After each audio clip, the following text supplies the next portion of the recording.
St Elmo, Colorado, one of the best maintained ghost towns in America. It's a drive from Denver. It's up here in the mountains. We're up here in the winter and there is no one here. It is so quiet. It's amazing how many buildings are still existing, still up, considering how long ago this town was actually a functional, working town. Okay, so it's about a 2.5 hour drive from Denver, a little bit longer if you don't drive fast. But basically, you take 285 down through Buena Vista and then turn up into the hills. You can see up here, there's not a lot of snow. There's basically no snow in Denver. Up here, plenty of snow right now. It is quiet. It's at nearly 10,000 feet. It's a great drive. You can just drive right here. It's the winter and you can have a car and drive right up. You don't need a four-wheel drive. Really, really cool little visit. It was a gold rush, mining rush, silver rush town. Basically, when mining was big in Colorado and gold was discovered in the creeks around here, that's what happened. They found out there was gold here and people flocked here. And it really peaked in the late 1800s. There were a number of mines that operated out of St. Elmo. There was over 100 mining licenses in all, but there's one big mine, the Mary Murphy mine, where they just pulled millions and millions of dollars worth of gold and silver out of. So it was originally called Forest City, Colorado, but then somebody decided there's too many forest cities in the world, and so they changed it to St. Elmo, apparently because the founder of the town was reading a book called St. Elmo at the time, just purely arbitrary. And so the population peaked in about 1890 at 2,000 people. There was 2,000 people living in this town, just pulling gold, silver, lead, zinc out of the nearby mines. Kind of picture this around here, being a mining town that consisted of most events. So there were a lot of saloons, there were dance halls, there were brothels, but there's also a hotel, a general store, a mercantile, all that stuff that comes with one of these boom towns. Once the gold and silver started to dry up, people slowly started to leave town, because that's what happens, right? But a lot of people stayed. One family in particular kind of stayed here till the bitter end. Their name was the Starks. So there's this guy, Anton Stark, who moved in here. Wait, Tony Stark? Tony Stark was here? No, that's the son. Their son was named Tony Stark. Anton Stark moved here with his wife, Anna Stark. And they were kind of the elites of St. Elmo. They were wealthy, they ran one of the hotels, and they kind of thought of themselves above the rest of the town. They had 3 kids, and one of those kids was named Annabelle. And if you want to get really into the ghost town lore, some people think Annabelle Stark is still around this town today. But what happened was, gold and silver were declining, people started declining. It got to the point where the railroad finally said, you know what, we're gonna get rid of this railroad and we're not gonna service this town anymore because nobody's coming there anymore. And this happened about 1920, 1925. And it is said that there was one train out of town after the railroad said we're done, and literally the entire population of this town took the last train out of town, and that created this ghost town. Right here, you're seeing one of the buildings, the post office, but also Stark Brothers store. They kind of ran this town, especially as people were leaving. And as all the population left, after having a population of 2,000 people, it dwindled down to, at this point, 7 people. And 4 of them were the Starks, the mother, Anna, and then the 3 children. Anton, he had passed away at this point. And then quickly thereafter, one of the other children died. So it was the mother, and then Annabelle Stark and the other kid, Tony Stark. They were insistent to make St. Elmo happen. This was their place. And so they were staying here despite the fact that everybody else had left. And so they really still ran the general store, and they rented out some of these places that used to be residences to visitors for cabins, kind of like what would be a modern day Airbnb. It was just 100 years ago.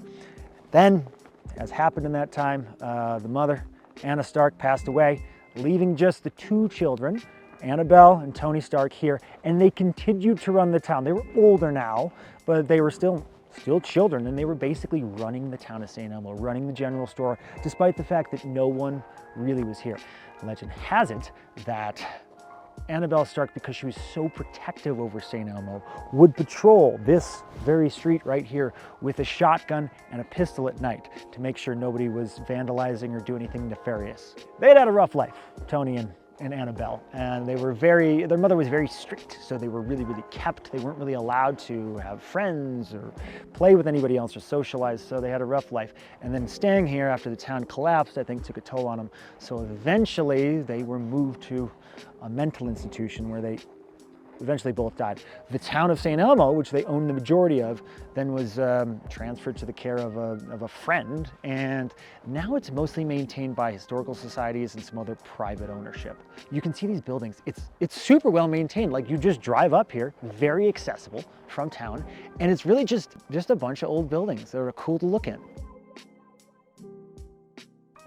See any ghosts in there, Sam? You can go in here. No, but it will be closed during inclement weather, so I guess it's closed now. This obviously has been refinished, refurbished.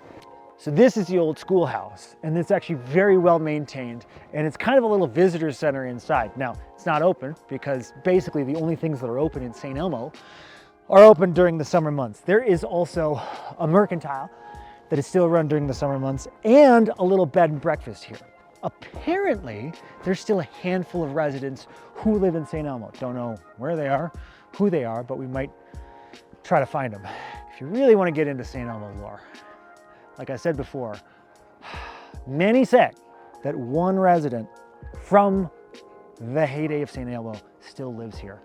Annabelle Stark is said to haunt St. Elmo. There are numerous sightings of seeing her in windows and seeing her walking the streets and stuff like that. It's a classic ghost story fit for a ghost town. These are all papered off, but I mean, still remarkably well maintained. I don't know what this was. It must have been a residence or something like that. There's a bunch of other homes across the street, which we'll go take a look at too. Let's see what's down here. Heightley Cottage, built in 1881. The Cash Crisp Building, 1882. There's been a number of fires too. That was what used to happen in these old towns, even recently, because you know how fires are in the Colorado mountains. You got all this timber just sitting here. The Pusher Building, 1885. You see kind of down here, this is really the other end of town. Ooh, let's see if we can see what's down at the end. Keep out. These look like little shops, maybe little homes. It's really beautiful. Okay, look at this. And then a creek down here.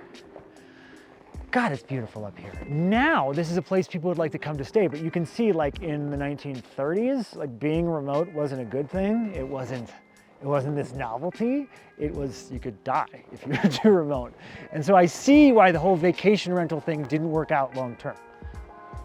So we see steam or smoke coming, so something's operating up here at the end of town. Got to keep in mind, back in the day too, no running water, no electricity, no plumbing. So can't imagine for those kids to live here when there's essentially no one else in town by themselves, with completely off the grid. Ah, the American House Hotel. Let's see if we can see in here.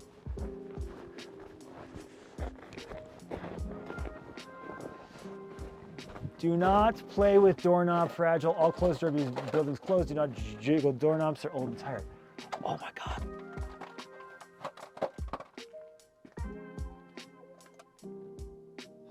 Content inception.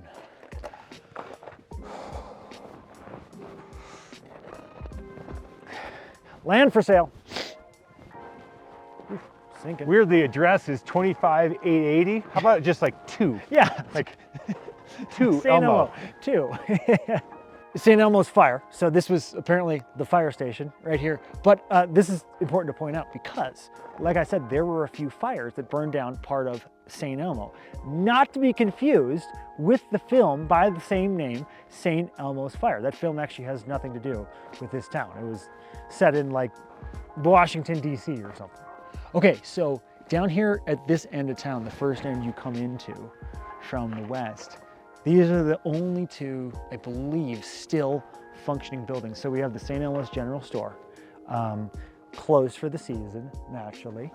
And then this is the guest house. So this is one of the original hotels that, as you can see, has been very well maintained and is the only one that's still operational as a hotel, kind of more as a bed and breakfast from what I've seen. I was trying to get us into it, but It's December. Supper's included in your stay. How charming is that? So that's the story of St. Elmo. Swanson and I are going to look around and look for ghosts. But if you're interested in another kind of classic Colorado gem, the Manitou Incline down in Manitou Springs, we did a video on that too. I will link to that one right at the end. Otherwise, that's it. As always, thanks for watching. Love you. Talk soon.